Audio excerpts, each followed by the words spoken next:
বিশ্বকাপের আর মাত্র বাকি আছে 12 দিন। এরই মধ্যে সকল দেশ আমেরিকায় আসতে শুরু করেছে। বিশ্বকাপ আয়োজনে সকল প্রস্তুতি সেরে রেখেছে আইসিসি। এবারের বিশ্বকাপের হোস্ট হবে দুটি দেশ, আমেরিকা এবং ওয়েস্ট ইন্ডিজ। আজ আমরা জানব আমেরিকার ক্রিকেট সম্পর্কে। আমেরিকাকে এভাবে দেশ হিসেবে আলাদাভাবে জানানোর কিছুই নেই, কিন্তু আমেরিকার ক্রিকেট সম্পর্কে খুব কম লোকেরই ধারণা আছে। তা আজকে আমরা ভালোভাবে জানার চেষ্টা করব।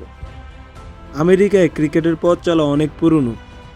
আমেরিকা তাদের প্রথম আন্তর্জাতিক ম্যাচ খেলে 1844 সালে, যা অকল্পনীয় মনে হতে পারে অনেকের কাছে। কানাডার বিপক্ষে সেই ম্যাচটি খেলেছিল আমেরিকা। আমেরিকার ক্রিকেটের সর্বোচ্চ সংস্থার নাম হলো ইউএসএসিএ, যার ফুল ফর্ম হলো United states of America cricket association. ভিডিওতে যেই স্টেডিয়ামটি দেখছেন, এই স্টেডিয়ামেই হবে এবারের টি-20 বিশ্বকাপের আমেরিকা অংশের ম্যাচগুলো। 1965 সালে তারা আইসিসি সহযোগী দেশ হিসেবে পদার্পণ শুরু করে, কিন্তু তাদের ক্রিকেট বোর্ডের অর্থনৈতিক দুরবস্থার কারণে জুন 2017 সালে তাদেরকে বহিষ্কার করে আইসিসি।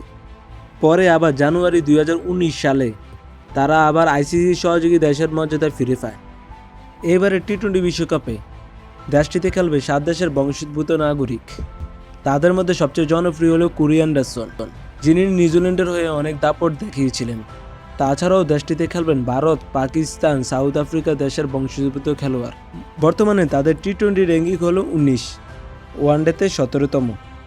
2019 সালে তারা তাদের প্রথম আন্তর্জাতিক টি-20 ম্যাচ খেলে।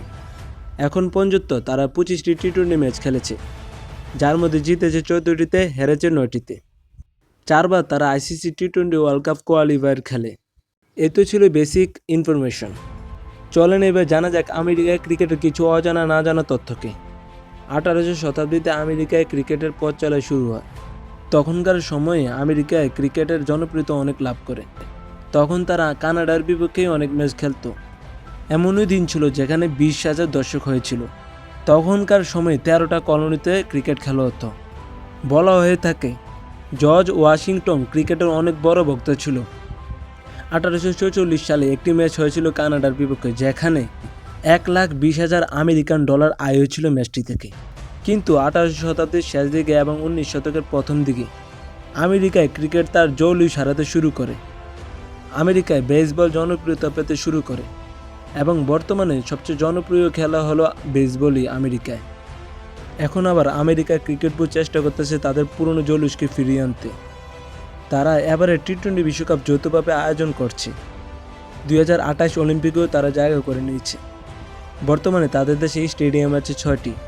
তাদের হেড কোচের নাম হলো স্টুয়ার্ট ল, যিনি বাংলাদেশের কোচ ছিলেন। 1 জুন তারা তাদের বিশ্বকাপ যাত্রা শুরু করবে। তাদের গ্রুপে পড়েছে কানাডা, পাকিস্তান, আয়ারল্যান্ড, ইন্ডিয়া। আশা করি তারা ভালো পারফরমেন্স দেখাবে।